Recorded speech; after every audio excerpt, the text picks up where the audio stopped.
அனைவருக்கும் ஸ்தோத்திரம். தொடர்ந்து தொடர் வேதாகத்தை வாசிக்கலாம். இந்த நாளை 2 ராஜாக்கள் 23வது பகுதி துவங்கி. யோசியா வேற்று தெய்வ வழிபாட்டை ஒழித்தல். அரசரது அழைப்புக்கிணங்கி யூதாவிலும் எருசலேமிலும் இருந்த பெரியோர்கள் யாவரும் அவரிடம் வந்து குழுமினர். அப்பொழுது அரசரும் யூதா நாட்டின அனைவரும் எருசலேம் குடிகள் அனைவரும் குருக்களும் இறைவாக்கினரும் சிறியோர் முதல் பெரியோர் வரை மக்கள் அனைவரும் ஆண்டவன் இல்லத்திற்கு வந்தனர். அரசரோ ஆண்டவன் இல்லத்தில் கண்டெடுக்கப்பட்ட உடன்படிக்கை நூலில் எழுதப்பட்டிருந்த யாவற்றையும் அவர் காதில் விழுமாறு வாசித்தார். அரசர் தூண் அருகில் நின்று கொண்டு ஆண்டவரை பின்பற்றி நடப்பதாகவும் அவருடைய விதிமுறைகளையும் ஒழுங்குமுறைகளையும் நியமங்களையும் முழு இதயத்தோடும் முழு உள்ளத்தோடும் கடைபிடிப்பதாகவும் அந்நூலில் எழுதப்பட்டிருந்த உடன்படிக்கையின் சொற்களை நிறைவேற்றுவதாகவும் ஆண்டவர் திருமுன் உடன்படிக்கை செய்து கொண்டார். மக்களும் உடன்படிக்கைக்கு உட்பட்டனர். அப்பொழுது அரசர் பாகாலுக்காகவும் அசேராவுக்காகவும் வானத்தின் படைதிரள் அனைத்துக்காகவும் பயன்படுத்திய எல்லா கலன்களையும் துவையகத்தில் நின்று வெளியே எரிந்து விடும்படி தலைமை குரு இலக்கியாவுக்கும் துணை குருக்களுக்கும் வாயிற்காப்போருக்கும் கட்டளையிட்டார். அவர் அவற்றை எருசலேமுக்கு வெளியே கெதரோன் வெளிகளில் சுட்டெரித்து சாம்பலை பெத்தேலுக்கு கொண்டு சென்றார். அத்தோடு யூதாவின் நகர்களிலும் எருசலேமை சுற்றிலும் எழுதப்பட்டிருந்த தொழுகை மேடுகளில் தூபம் காட்டுமாறு யூதா அரசர்களால் நியமிக்கப்பட்டிருந்த அர்ச்சகர்களை நீக்கினார். மேலும் பாகால், கதிரவன், நிலா, விண்மீன்கள், வானத்து படைதிரள் அனைத்திற்கும் தூபம் காட்டியவர்களையும் நீக்கினார். ஆண்டவரின் இல்லத்திலிருந்து அசேராவை அகற்றி எருசலேமுக்கு வெளியே உள்ள கெதரோன் நீரோடைக்கு கொண்டு சென்றார். அங்கே அதை சுட்டெரித்து தூளாக்கி அத்தூளை பொதுமக்களின் கல்லறைகளின் மேல் தூவுமாறு பணித்தார். மேலும் ஆண்டவரின் இல்லத்திலிருந்த விலை ஆடவரின் விடுதிகளையும் அசேராவுக்கு தேவையான துணிகளை நெய்த பெண்களின் விடுதிகளையும் இடித்து தள்ளினார். அவர் யூதா நகர்களில் இருந்த எல்லா குருக்களையும் எருசலேமுக்கு அழைத்து கொண்டார். மேலும் அவர் கேபா முதல் பெயர் செபா வரை அர்ச்சகர்கள் தூவம் காட்டி வந்த எல்லா தொழுகை மேடுகளையும் மாசுபடுத்தினார். நகர வாயிலின் இடப்புறம் நகரின் ஆளுநனான யோசுவா நூழிலை வாயிலின் முகப்பில் எழுப்பியிருந்த தொழுகை மேடுகளையும் இடித்து தள்ளினார். ஆயினும் தொழுகை மேடுகளில் அர்ச்சகர்கள் எருசலேமில் இருந்த ஆண்டவரது பலிபீடத்தை நெருங்காமல் தங்கள் சகோதரர்களோடு புளியாத அப்பங்களை உண்டு வந்தனர். மேலும் மோலேக்கு சிலைக்கு எவனும் தன் மகனையோ மகளையோ பலியாக்காதவாறு பெண் இன்னோம் பள்ளத்தாக்கில் இருந்தும் தொப்பேத்தையும் மாசுபடுத்தினார். அவர் ஆண்டவரின் இல்லத்தின் வாயிலருகில் இருந்த நாத்தான் மேலோக்கு என்ற மேற்பார்வையாளன் அறையை அடுத்து யூதா அரசர்களால் கதிரவனுக்கென்று எழுப்பப்பட்டிருந்த குதிரை சிலைகளையும் அகற்றினார். கதிரவனின் தேர்களையோ நெருப்பில் சுட்டெரித்தார். மேலும் யூதா அரசர்களால் ஆகாஷின் மாடியறை மேல்தளத்தில் அமைக்கப்பட்டிருந்த பலிபீடங்களையும் ஆண்டவரின் இல்லத்தின் 2 முற்றங்களிலும் மனாசையால் கட்டப்பட்டிருந்த பலிபீடங்களையும் அரசர் இடித்து தூளாக்கி அந்த இடிப்பாட்டை கெதரோன் நீரோடையில் கொட்டினார். எருசலேமுக்கு கிழக்கே அடிவின் மலைக்கு தெற்கே இருந்த தொழுகை மேடுகளை அவர் மாசுபடுத்தினார். இவை சீதோனியரின் அருவருப்பான அஸ்தரோத்துக்கும் மோவாபியரின் அருவருப்பான கேமோசுக்கும் அமோனியரின் இழிபொருளான மில்கோமுக்கும் இஸ்ரேலின் அரசர் சாலமோனால் கட்டப்பட்டது. மேலும் அவர் சிலை தூண்களையும் அசேரா கம்பங்களையும் வெட்டி வீழ்த்தி அவ்விடங்களை மனித எலும்புகளால் நிரப்பினர். இஸ்ரேலை பாவத்துக்கு உள்ளாக்கிய நேபாற்றின் மகன் எரபவாம் பெத்தேலில் எழும்பியிருந்த தொழுகை மேட்டையும் அதன் பலிபீடத்தையும் அவர் தகர்த்து தீக்கிரையாக்கினார். அசேராவை தூளாக்கி நெருப்பிலிட்டார். யோசியா திரும்பி பார்த்த பொழுது அங்கு மலையின் மேல் கல்லறைகள் இருக்க கண்டார். அவர் ஆள் அனுப்பி அக்கல்லறைகளில் உள்ள எலும்புகளை எடுத்து வந்து கடவுளின் அடியவர் உரைத்த ஆண்டவரின் வாக்கிற்கிணங்க அவற்றை பலிபீடத்தின் மேல் சுட்டெரித்து மாசுபடுத்தினார். பின்பு அவர் அதோ அங்கு தெரியும் நினைவு சின்னம் யாருடையது என்று கேட்டார். அந்நகர மக்கள், அது யூத நாட்டை சேர்ந்த கடவுளின் அடியவர் ஒருவரின் கல்லறை. நீர் பெத்தேலின் பலிபீடத்திற்கு இப்படியெல்லாம் செய்வீர் என்று உரைத்தவர் அவர்தான் என்றார். அதற்கு அவர், அப்படியே இருக்கட்டும், அவருடைய எலும்புகளை ஒருவனும் தொட வேண்டாம் என்றார். அப்படியே அவருடைய எலும்புகளையும் சமாரியாவை சார்ந்த இறைவாக்கினர்களின் எலும்புகளையும் அங்கேயே விட்டு வைத்தனர். ஆண்டவருக்கு சினமுண்டாகுமாறு இஸ்ரேலின் அரசர்கள் சமாரியா நகர்களில் எழுப்பியிருந்த தொழுகை மேட்டு கோவில்களை எல்லாம் யோசியா அகற்றி பெத்தேலில் செய்தவாறே அவற்றிற்கும் செய்தார். அவர் அங்கிருந்த தொழுகை மேடுகளின் அர்ச்சகர் அனைவரையும் பலிபீடங்களின் மேல் கொன்றார். அவ்வழிபீடங்களின் மேல் மனித எலும்புகளை சுட்டெரித்து பின் அவர் எருசலேமுக்கு திரும்பிச் சென்றார். யோசியா பஸ்காவை கொண்டாட பிறகு அரசர் மக்கள் எல்லோரையும் பார்த்து, இவ்வுடன்படிக்கை நூல் எழுதப்பட்டுள்ளது போல் உங்கள் கடவுளாகிய ஆண்டவருக்கு பஸ்கா கொண்டாடுங்கள். இந்த பஸ்காவை போல் முன்பு இஸ்ரேலுக்கு தலைமை தாங்கிய நீதி தலைவர்களின் காலத்திலோ இஸ்ரேல் யூதா அரசரின் எல்லா காலங்களிலுமோ கொண்டாடப்பட்டதில்லை. யோசியா ஆட்சியற்ற 18ஆம் ஆண்டில் எருசலேமில் ஆண்டவரின் பஸ்கா கொண்டாடப்பட்டது. யோசியா செய்த பிற சீர்திருத்தங்கள். குரு இலக்கிய ஆண்டவரின் இல்லத்தில் கண்டெடுத்த நூலில் எழுதப்பட்டிருந்த திருச்சட்டத்தின் சொற்களை நிறைவேற்றும்படி யூதா நாட்டிலும் எருசலேம் நகரிலும் இருந்த மந்திரவாதிகளையும் குறி சொல்வோரையும் குல தெய்வங்களையும் சிலைகளையும் அருவறுப்புகளையும் யோசி அகற்றினார். இவரை போல் தம் முழு இதயத்தோடும் முழு உள்ளத்தோடும் முழு ஆற்றலோடும் மோசேயின் சட்ட நூலுக்கு ஏற்ப ஆண்டவர்பால் திரும்பிய அரசர் அவருக்கு முன் இருந்ததில்லை, அவருக்கு பின் தோன்றியதும் இல்லை. எனினும் மனாசே செய்திருந்த அனைத்தையும் முன்னிட்டு யூதாவின் மேல் ஆண்டவர் கடும் சினம் கொண்டிருந்தார். அதாவது கொடிய சினம் என்றும் தனியவில்லை. எனவே ஆண்டவர், நான் இஸ்ரேலை போல் யூதாவையும் என் திருமுனின்று தள்ளிவிடுவேன், நான் தேர்ந்து கொண்ட எருசலேம் நகரையும் எனது பெயர் இங்கு விளங்கும் என்று நான் கூறின கோவிலையும் உதறி தள்ளுவேன் என்றார். யோசியா ஆட்சியின் முடி. யோசியாவின் பிற செயல்களும் அவர் செய்தவை யாவும் யூதா அரசுகளின் குறிப்பேட்டில் எழுதப்பட்டுள்ளன அல்லவா? அவரது காலத்தில் எகிப்து நாட்டின் மன்னன் நெக்கோ என்ற பார்வோன் அசிரிய அரசனை நோக்கி செல்கையில் யூப்ரத்தீசு ஆற்றை வந்தடைந்தான். அப்பொழுது அரசர் யோசியா அவனை தாக்க புறப்பட்டு வந்தார். ஆனால் பார்வோன் மெகிதோவில் அவரோடு போரிட்டு அவரை கொன்றான். அவருடைய பணியாளன் அவரை சடலத்தை மெகிதோவில் இருந்து எருசலேமுக்கு தேரில் கொண்டு சென்று அவருடைய கல்லறையில் அடக்கம் செய்தனர்.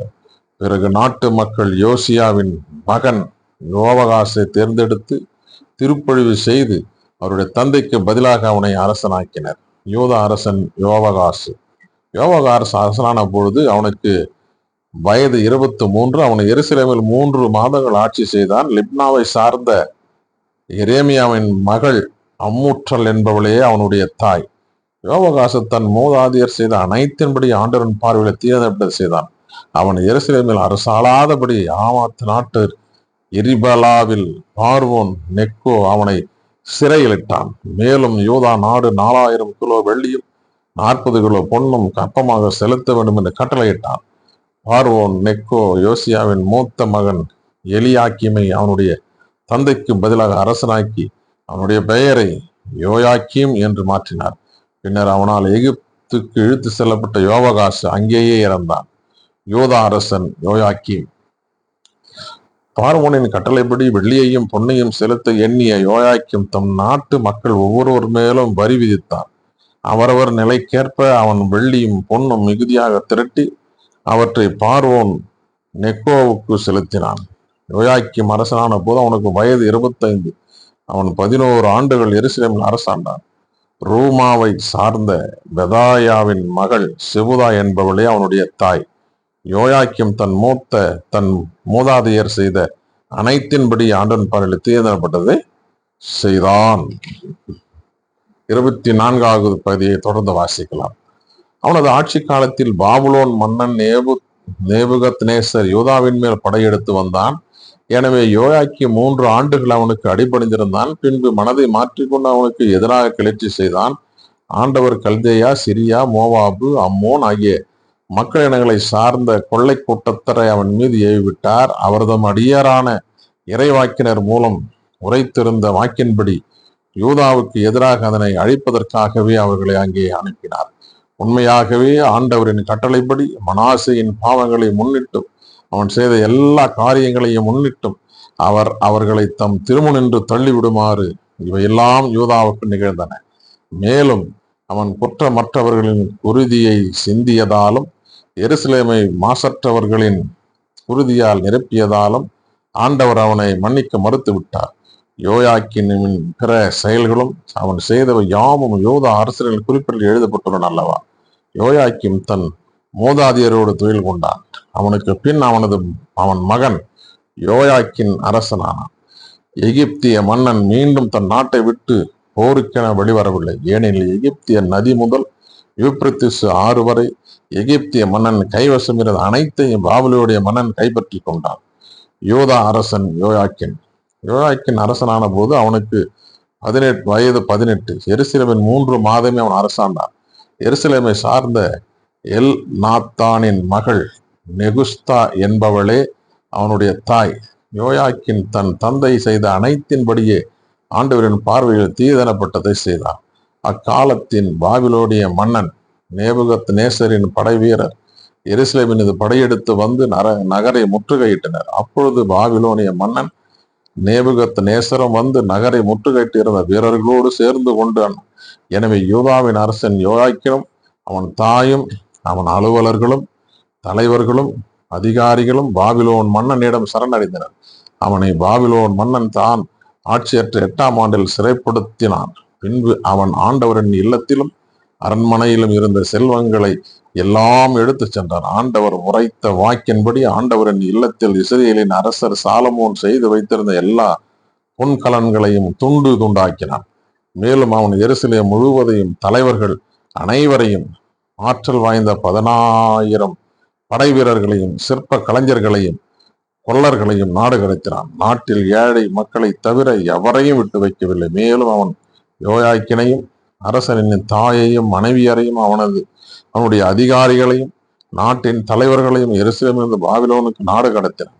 மேலும் வலிமை வாய்ந்த 7,000 பேர்களை கொண்ட முழு படையையும் போர்த்திறனும் உடல் ஆற்றலும் கொண்ட 1000 தச்சர்களையும் கொத்தர்களையும் அவன் சிறைப்படுத்தி பாபிலோனுக்கு கொண்டு சென்றான்.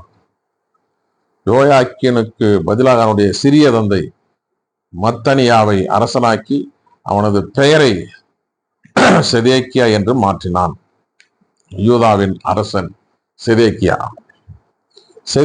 அரசனான போது அவனுக்கு வயது 21. அவன் எருசலேமில் 11 ஆண்டுகள் ஆட்சி செய்தான்.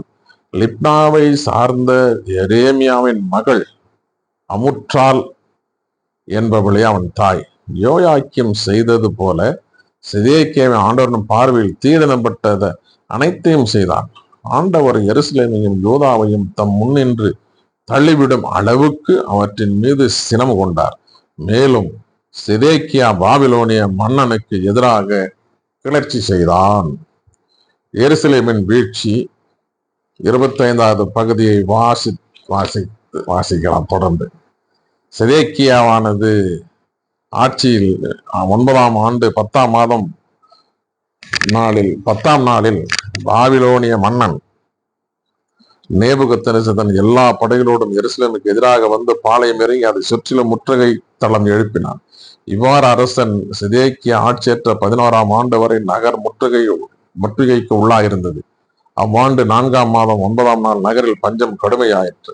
நாட்டு மக்களுக்கு உணவே கிடைக்கவில்லை. அப்பொழுது நகர் மதிலில் ஒரு திறப்பு உண்டாக்கப்பட்டது. போர் வீரர் அனைவரும் அரச பூங்காவின் 2 மதில்களுக்கு இடையே அமைந்த வாயில் வழியாக அராபாவை நோக்கி இரவில் ஓடினர். கல்தேயரோ நகரை சுற்றி முட்டுகையிட்ட வண்ணம் இருந்தனர். கல்தேய படையினர் அரசனை பின்தொடர்ந்து சென்று எரிகோ சமவெளியில் அவனை பிடித்தனர். அவனது படை முழுவதும் அவனை விட்டு சிதறி ஓடிற்று. அவர்கள் அரசனை பிடித்து எரிபலாவில் இருந்த பாபிலோனிய மன்னனிடம் கொண்டு சென்றார்கள். மன்னன் அவனுக்கு எதிராக தீர்ப்பு வழங்கினான். பாபிலோனிய மன்னன் செதேக்கியாவின் புதல்வர்களை அவனது கண்முன்னே கொன்றான். மேலும் அவனுடைய கண்களை பிடுங்கிய பின் விலங்கிட்டு அவனை பாபிலோனுக்கு இழுத்துச் சென்றான். திருக்கோயிலின் அழிவு. பாபிலோனிய மன்னன் நேபுகத்நேசர் ஆட்சியற்ற 19ஆம் ஆண்டு 5ஆம் மாதம் 7ஆம் நாளன்று அவன் பணியாளனும் மெய்காப்பாளர் தலைவனுமாகிய நெபுசரதான் எருசலேமிற்குள் நுழைந்தான். அவன் ஆண்டவரின் இல்லத்தையும் அரசனது அரண்மனையும் எருசலேமில் இருந்த எல்லா வீடுகளையும் தீக்கி அறியாக்கினான். பெரிய வீடுகளை எல்லாம் தீயிட்டு பொசுக்கினான். மெய்காப்பாளர் தலைவனுடன் இருந்த கல்தேயரின் படையினர் எருசலேமை சுற்றிலும் இருந்த மதில்களை தகர்த்தெறிந்தனர். மெய்காப்பாளர் தலைவன் நெபுசரதான் நகரில் எஞ்சியிருந்த மக்களையும் பாபிலோனிய மன்னனிடம் சரணடைந்திருந்தவர்களையும் விடப்பட்டிருந்த கைவினைஞரோடு சேர்த்து நாடு கடத்தினான்.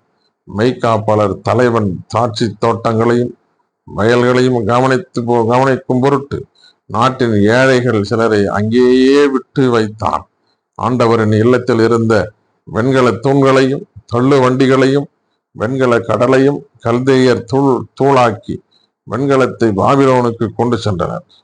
சாம்பல் சட்டிகள், அள்ளு கருவிகள், அணைப்பான்கள், தூப கலசங்கள், திருப்பணிக்கு பயன்பட்ட வெண்கல பாத்திரங்கள் ஆகிய எல்லாவற்றையும் அவர்கள் கொண்டு போனார்கள். மேலும் வெள்ளியானாலான நெருப்பு சட்டிகளையும் பலி கிண்ணங்களையும் மெய்காப்பாளர்கள் தலைவன் எடுத்து சென்றான். சாலமோன் ஆண்டவரின் இல்லத்திற்கென்று செய்திருந்த 2 தூண்கள், வெண்கல கடல் தள்ளுவண்டிகள் ஆகிய இவற்றின் வெண்கலம் நிறுத்து மாளாது முதல் தூண் உயரம் 18 முழம், அதன் உச்சியில் 3 முழ உயரமுள்ள வெண்கல போதிகை ஒன்று இருந்தது. போதிகையை சுற்றிலும் வலைப்பின்னலும் மாதுளம்பழ வடிவங்களும் வெண்கலத்தில் செய்யப்பட்டிருந்தன. 2ஆம் தூணும் அவ்வாறே வலைப்பின்னல் வேலைப்பாடு கொண்டிருந்தது. யூதா மக்கள் பாபிலோனுக்கு நாடு கடத்தப்படல். தலைமை குரு சேராயாவையும் துணை குரு செப்னியாவையும் காவலர் 3 மெய்காப்பாளர் தலைவன் சிறைப்பிடித்தார். போர் வீரர்களின் தலைமை அதிகாரிகளையும் நகரில் இருந்த அரசவையோருள் 5 படைத்தேர்வு பயிற்றும் பயிற்சி அலுவலரின் செயலரையும் நகருக்குள் கண்ட பொதுமக்களுள் 60 பேரையும் அவன் நகரிலிருந்து கடத்தினான். மெய்காப்பாளர் தலைவன் நெபுசரதான் அவர்களை பிடித்து இரிபலாவில் இருந்த பாபிலோனிய மன்னனிடம் கொண்டு சென்றான். பாபிலோனிய மன்னன் ஆமாத்து நாட்டின் இரிபலாவில் இருவர்களை வதைத்து கொன்றான். இவ்வாறு யூதா மக்கள் தங்கள் சொந்த நாட்டினின்று கடத்தப்பட்டார்கள். யூதாவின் ஆளுநன் கெதலியா மேலும் பாபிலோனிய மன்னன் நேபுகத்நேசர் சிறைப்பிடிக்காது யூதா நாட்டை விட்டு வைத்திருந்த மக்களுக்கு கெதலியாவை ஆளுநனாக நியமித்தான். இவன் சப்பானின் மகன் அகிகாமின் புதல்வன். பாபிலோனிய மன்னன் கெதலியாவை ஆளுநராக நியமித்த செய்தியை படைத்தலைவர்களும் அவர்களோடு இருந்த வீரர்களும் கேள்விப்பட்டனர்.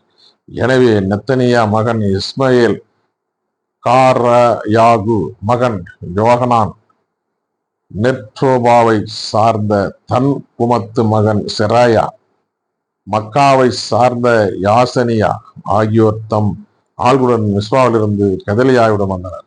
கெதலியா அவர்களையும் அவர்களின் ஆள்களையும் நோக்கி, கல்தேய அலுவலருக்கு நீங்கள் சஞ்ச வேண்டாம்.